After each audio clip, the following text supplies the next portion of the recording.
Have you ever felt like no one really sees you?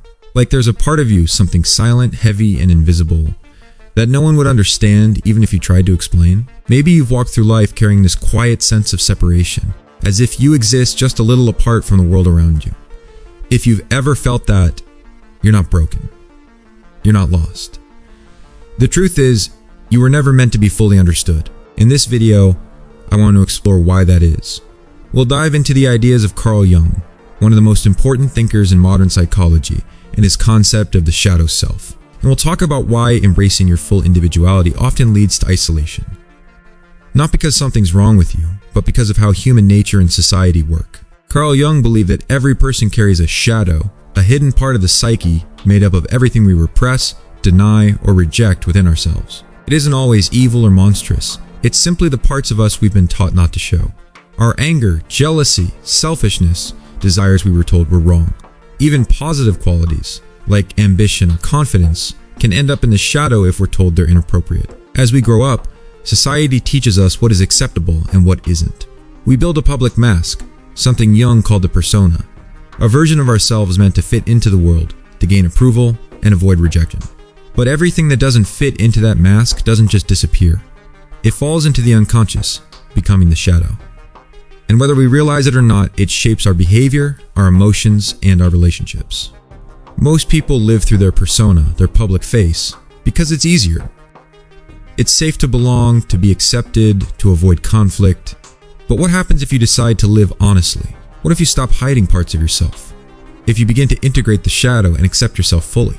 It separates you, because society thrives on sameness, on shared illusions, on unspoken rules about who we should be. When you begin to claim your individuality into those categories, Jung once wrote, "The privilege of a lifetime is to become who you truly are. But privilege comes with a price. The price is loneliness."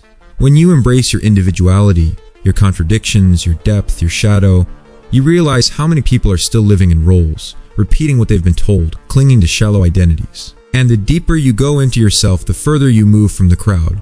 The reason no one fully understands you is because no one can. Your inner world is vast, layered, and complex. Even you can barely grasp it. There are parts of you you haven't met yet, emotions and fears you haven't named, desires you've been too afraid to admit. Jung called the process of becoming whole individuation, the lifelong journey of integrating every part of yourself, both the light and the dark. But most people don't want to see themselves clearly, let alone see others in their totality. It's uncomfortable. It threatens the social order. So society relies on easy labels, surface-level identities. You're this or that. You belong here or there. You're good or bad. But a whole human being doesn't fit into those categories. And so, the more you understand yourself, the more isolated you become. Not because you want to be alone, but because there's no easy place for someone who refuses to play alone with illusions. But here's the thing. That isolation isn't a curse. It's a sign of awakening. When you start integrating your shadow, you stop lying to yourself. You stop being controlled by unconscious fears and hidden desires. You begin to act from a place of honesty, rather than performance.